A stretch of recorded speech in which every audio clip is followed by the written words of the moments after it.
सभी साथियों और जय माँ लक्ष्मी। शुक्रवार का दिन माँ लक्ष्मी को समर्पित है। इस दिन कथा सुनना और पूजा करने से जीवन में धन, सौभाग्य, शांति और पारिवारिक सुख मिलता है। शुक्रवार के दिन माता लक्ष्मी जल्दी ही प्रसन्न होती है और भक्त के घर में अवश्य ही लक्ष्मी का वास होता है।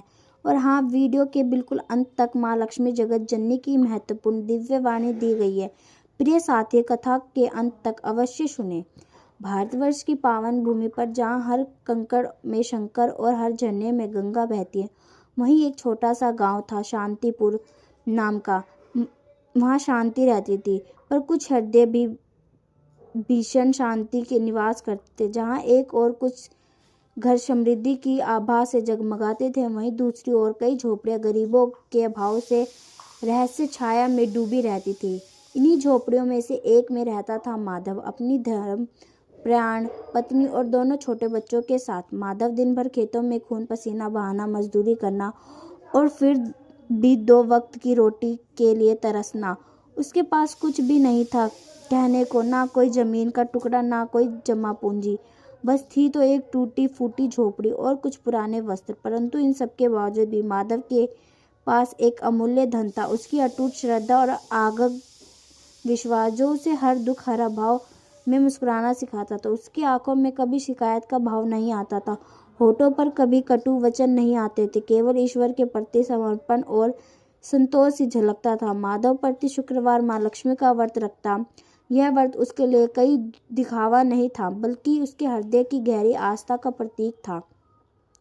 वह जानता था कि माँ लक्ष्मी धन की देवी है, पर उसका व्रत किसी धन की कामना के लिए नहीं होता था। वह केवल माँ की कृपा और आशीर्वाद चाहता था, ताकि वह अपनी दरिद्रता को भी अपने धर्म का पालन कर सके। शुक्रवार के दिन वह अन्न जल त्याग देता और बस एक समय फलाहार करके अपना व्रत पूर्ण करता। पेट में उठने वाली भूख की अग्नि पर शरीर की थकान को वह माँ का प्रसाद मानकर स्वीकार कर लेता हो। उसकी पत्नी राधा भी उसके इस व्रत में पूरी निष्ठा से उसका साथ देती। हालांकि वह अपने बच्चों से भूखे पेट को देखकर अक्सर भीतर ही भीतर व्याकुल हो उठती। एक दिन देव ऋषि नारद तीनों लोगों में भ्रमण करते हुए शांतिपुर गांव में पधारे। उनकी वाणी की मधुर ध्वनि और नारायण नारायण का जाप पूरे वातावरण में भक्तिमय बना देता था। नारद जी का स्वभाव ही था कि वह जहाँ भी जाते लीलाएं रचाते और भक्तों की परीक्षा लेते। उनका उद्देश्य कभी किसी को दुख पहुंचाना नहीं होता था, बल्कि भक्तों की सच्ची निष्ठा को उजागर करना और ईश्वर के प्रति उनकी अतिक भक्ति का प्रदर्शन होता था। गांव में घूमते घूमते नारद जी की दृष्टि माधव की झोपड़ी पर पड़ी। उन्होंने देखा कि माधव एक पेड़ के नीचे बैठा अत्यंत शांत स्वभाव से सूखी लकड़ियां को छाट रहा था। उसके वस्त्र फटे थे, शरीर दुबला पतला और चेहरे पर गरीबी की स्पष्ट छाप थी, परंतु उसकी आंख में एक अलौकिक चमक और मन में अपूर्व शांति थी। नारद जी ने सोचा, ये कैसा भक्त है, इतना दरिद्र होकर भी चेहरे पर परेशानी की कोई सिकच नहीं दिखाई दे रही, ना कोई दुख है। नारद जी ने कई दिनों तक माधव का सूक्ष्मता से निरीक्षण किया। उन्होंने देखा कि माधव दिन रात परिश्रम करता, कभी मजदूरी करता तो कभी वन से लकड़ियां बीन कर लाता। वह अपने परिवार के लिए जितना कर सकता था करता, परंतु उसके जीवन में सुधार का कोई चिन्ह नहीं था। एक बार तो नारद जी उसकी परीक्षा लेने के लिए एक छोटी सी लीला रची।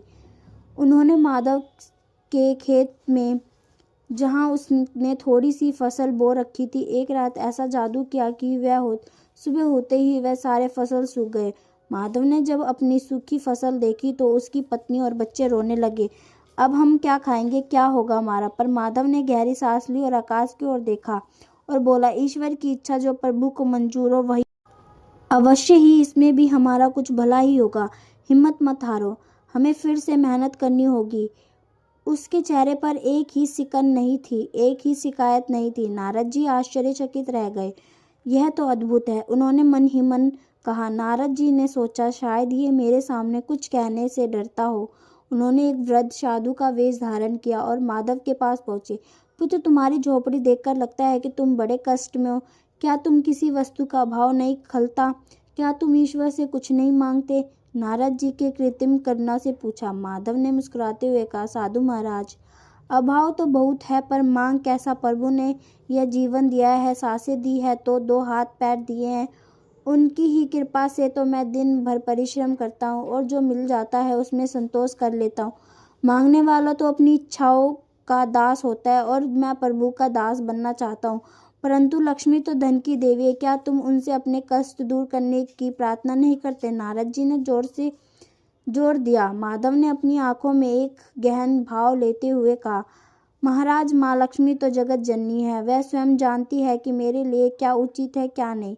यदि मैं दरिद्रता हूँ तो अवश्य ही उसमें भी उनका कोई विधान होगा। मेरी प्रार्थना केवल इतनी है कि मेरी श्रद्धा कभी कम ना हो, मेरा संतोष कभी ना डिगे। बस नारद जी हैरान रह गए। उन्होंने अपनी लीलाएं देखी थी, कभी भक्तों की तपस्या देखी थी, पर ऐसी आश्चर्य भक्त उन्होंने कभी नहीं देखा था जो कुछ मांगता ही ना हो। कई शुक्र बीत गए। हर शुक्रवार माधव का व्रत और भी दृढ़ होता चला गया। एक शुक्रवार की शाम थी। माधव ने दिन भर कुछ नहीं खाया था। पेट भूख से ऐंठ रहा था, शरीर थका हुआ था। उसकी पत्नी राधा अपने बच्चों को थोड़ी सी उबली हुई भाजी खिलाई थी तो उसके पड़ोस से मिलती थी। बच्चे अब सो गए थे पर उसके पेट अभी भी पूरी तरह भरे नहीं थे। माधव अपनी झोपड़ी से बाहर एक चटाई पर बैठा था, आकाश में टिमटिमाते तारों को निहार रहा था। उसका मन आगरिक था। उसने आंखें बंद की और धीरे धीरे अपने आराध्य का मन जापने लगा। उस क्षण उसी आंखों में आंसू बहने लगे। यह आंसू दुख के नहीं थे बल्कि अनमोल भक्ति के थे। माँ लक्ष्मी के प्रति अगाध प्रेम और विश्वास थे। हे माँ, हे करुणामयी, आप सब जानती हो, मेरी यह दरिद्रता, मेरे बच्चों की भूख, मेरा संघर्ष, ये सब आपकी ही माया है। मैं आपसे कुछ नहीं मांगता, बस इतना बल दो कि मैं सदा धर्म के मार्ग पर चलता रहूं, अपनी निष्ठा बनाए रखूं। जो आप दे वही मेरा भाग्य है, वही मेरा प्रसाद है। यह दृश्य नारद जी ने अपने दिव्य दृष्टि से देखा। उनका हृदय करुणा और आश्चर्य से भर उठा। अद्भुत अद्भुत, ये भक्त तो अपने आप में एक मिसाल है। नारद जी ने तत्काल वैठू धाम लौट गए। वे सीधा क्षीर सागर में विराजमान भगवान विष्णु और माँ लक्ष्मी के पास पहुँचे। उनकी वीणा का नाद आज कुछ अधिक है, तीव्र और भावनाओं से भरा था। नारायण नारायण, हे प्रभु, हे माँ लक्ष्मी, मैंने पृथ्वी पर एक ऐसा भक्त देखा है जिसको देखकर मेरा मन विस्मित हो गया। नारद जी के आवेश में आकर कहा। माँ लक्ष्मी मुस्कुराते हुए कहा, कहो देवऋषि, क्या बात है? आज तुम इतनी व्याकुल क्यों प्रतीत हो रहे हो? नारद जी ने कहा। एक गहरी सांस ली और अपनी वाणी को भावनाओं में डुबाते हुए कहा, मैंने उस शांतिपुर गांव में एक ऐसा भक्त देखा। उसके पास कुछ नहीं है, जीवन भर दरिद्रता और में रहा है। 2 वक्त की रोटी भी मुश्किल से नसीब होती है। मैंने स्वयं उसकी परीक्षा ली, उसके सारे दुख और अभाव देखे, पर उसके मुख से एक शब्द भी शिकायत का नहीं निकला। वो हर शुक्रवार आपका व्रत रखता है, लेकिन मैंने उससे कुछ मांगते नहीं देखा, कभी नहीं। उसके बच्चे का पेट खाली रहा, उसकी फसल सूख गई, पर उसने केवल प्रभु की इच्छा कहकर सब स्वीकार कर लिया। क्या ऐसे भी भक्त होते हैं माँ, जो आपसे कभी कुछ नहीं मांगते? नारद जी की आवाज़ भरी उठी, उनकी आंखों में जल आ गया। उन्होंने माधव का मौन संपूर्ण अत्यंत हृदय विदारक लगा। नारद जी की बात सुनकर माँ लक्ष्मी की आंखों में भावुकता की एक लहर उमड़ पड़ी। उनकी दिव्य करुणामयी आंखें, उन्होंने माधव का मन समर्पण अत्याहार्दिक विदारक लगा। नारद जी की बात सुनकर माँ लक्ष्मी की आंखों में भी भावुक की एक लहर उमड़ पड़ी। उनकी दिव्य करुणामय आंखें भर आई। प्रेम और वात्सल्य की अबू उनकी पावन कपू पर झलक आई। यह दृश्य इतना मार्मिक था कि स्वयं भगवान विष्णु भी शांति से देखने रहे।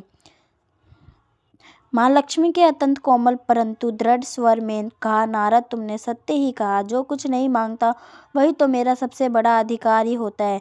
उसके हृदय में संतोष है और जहाँ संतोष है मैं वहाँ स्वयं वास करती हूँ। मांगने वाला तो अपनी इच्छा की पूर्ति के लिए मांगता है, पर जो कुछ नहीं मांगता वह अपनी आत्मा और मेरे चरणों में समर्पित कर देता है। ऐसे भक्त को मैं स्वयं जाकर अपने हाथों से आशीर्वाद देती हूँ। धन संपत्ति तो केवल निमित्त मात्र है। नारद, सच्ची समृद्धि तो उस हृदय में होती है जहाँ संतोष, श्रद्धा और भक्ति के प्रति अटूट विश्वास होता है। माँ लक्ष्मी के इन वचनों से नारद जी को भाव विभोर कर दिया। उन्होंने हाथ जोड़ लिए। इसके बाद माँ लक्ष्मी की कृपा माधव पर बरसने लगी, पर किसी चमत्कारिक ढंग से बल्कि नहीं, अत्यंत सहज और प्राकृतिक रूप से। एक दिन माधव जंगल में लकड़ियाँ लेकर लौट रहा था, तभी उसे रास्ते में एक छोटी सी पोटली मिली। उसमें कुछ स्वर्ण मुद्राएं थी। माधव ने सोचा, यह किसी का खोया हुआ धन है। उसने गांव में ढिंढोरा पिटवाया, पर कोई उसका मालिक नहीं मिला। आखिरकार गांव के मुखिया ने वह धन अपने पास रखने की अनुमति दी। माधव ने उस धन का उपयोग अपनी एक छोटी सी जमीन खरीदी में किया, जो अब उस तक बंजर पड़ी थी। ईश्वर की कृपा से उस बंजर जमीन पर भी फसल लहराने लगी। माधव ने अपनी मेहनत और श्रद्धा से उस जमीन को उपजाऊ बना दिया। उसकी झोपड़ी धीरे धीरे एक सुंदर घर में बदल गई। उसके बच्चे अब भरपेट भोजन करते थे और शिक्षा प्राप्त करने लगे। माधव ने अपनी कमाई का एक बड़ा हिस्सा गांव के गरीबों और जरूरतमंद लोगों की सहायता में लगाया। वह एक धर्मशाला बनवाने में भी सहायक बना और गांव के कुएं को गहरा करवाया और सभी के लिए पानी की व्यवस्था की। उसने कभी अपने धन का अभिमान नहीं किया, बल्कि उसे सदैव माँ लक्ष्मी का प्रसाद माना। प्रिय साथियों, इस वीडियो शुक्रवार व्रत की पावन कथा पर होती है संपन्न। अब आइए माँ लक्ष्मी की दिव्य वाणी सुने। माधव की कथा के माध्यम से मानवता को संबोधित एवं दिव्य संवाद, जहाँ करुणा, चेतावनी और आशा में भरी एक पुकार है।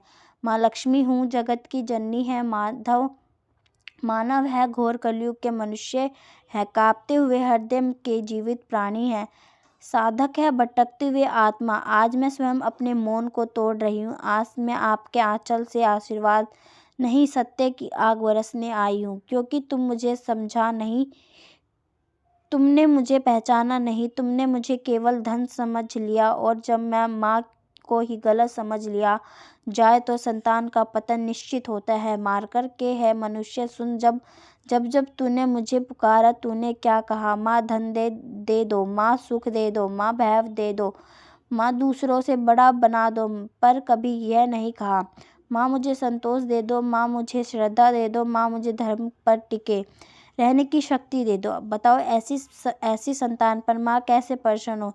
हे कलयुग के मनुष्य, मैं उन घरों में नहीं जाती जहाँ तिजोरों तो भरी होती है पर हृदय सुना हो। मैं उन हाथों में नहीं टिकती जो दान से पहले गिनती करे। मैं उन आँखों में नहीं बसती जो दूसरों की थाली देखकर जलती हूँ। मैं उन मंदिरों में नहीं ठहरती जहाँ आरती से पहले सौदा होता हो। सुनो, मैं किसके पास जाती हूँ? मैं वहाँ जाती हूँ जहाँ भूख पेट से प्रभु का नाम ले। मैं वहाँ जाती हूँ जहाँ आंसू भी शिकायत नहीं बनाते। मैं वहाँ जाती हूँ जहाँ अभाव के अहंकार को जन्म ना दे। मैं वहाँ जाती हूँ जहाँ कोई माधव हो जो कुछ ना मांगकर सब कुछ मुझे सौंप दे। हे साधक, क्या तुम जानते हो, माधव ने मुझसे कभी कुछ नहीं मांगा।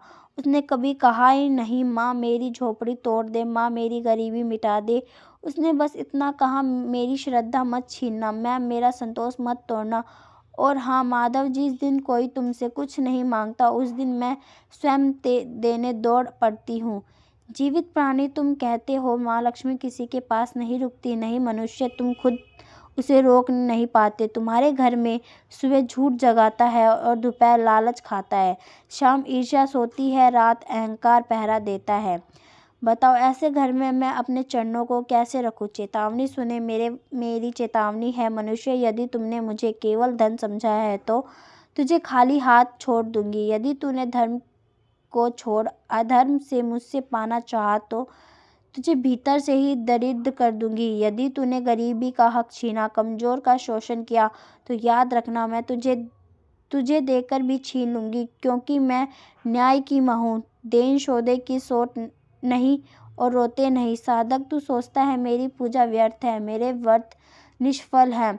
नहीं, तेरा हर आंसू मेरे आंचल में गिरता है, तेरी हर भूख मेरे हृदय में को चीरती है, तेरा हर मौन मुझे सिंहासन से उठा देता है। पर याद रख, मैं देर से आती हूँ पर खाली हाथ कभी नहीं आती। आशा सुनो, मेरी आशा है मानव, यदि आज तू टूट गया तो जान ले, मैं तुझे जोड़कर आ रही हूँ। यदि आज तेरे पास कुछ नहीं है तो समझ ले, मैं तुझे अभिमान से बचा रही हूँ। यदि आज तेरा रास्ता कठिन है तो मान ले, मैं तुझे मजबूत बना रही हूँ। मेरी अंतिम पुकार है कलयुग के मनुष्य, मुझे मंदिरों में नहीं हृदय में बसाओ। मुझे सोने में नहीं संतोष में पहचानो, मुझे माँ कहो सौदागर नहीं। और याद रखना, जिस दिन तू कुछ न मांग कर सब कुछ मुझे सौंप देगा, उस दिन मैं स्वयं तेरे द्वार आकर कहूँगी, वास्तव में माँ आई है, अब अभाव नहीं रहेगा, अब तू अकेला नहीं है। माँ लक्ष्मी हूँ, जगत की जननी, श्रद्धा की शरण, संतोष की सास, और आज मैं तुझे सबको रोने नहीं जगाने की पुकार रही हूँ। आशा प्रिय साथियों, इस वीडियो को शुक्रवार की पावन व्रत कथा तथा दिव्य वाणी यहीं पर समाप्त होती है। हम कामना करते हैं माँ लक्ष्मी की कृपा आप सभी पर बनी रहे। जय माँ लक्ष्मी जगत जननी। अगर आप लोगों को यह वीडियो अच्छी लगी हो तो कमेंट करें, सब्सक्राइब करें और बेल आइकन को ज़रूर दबाएं।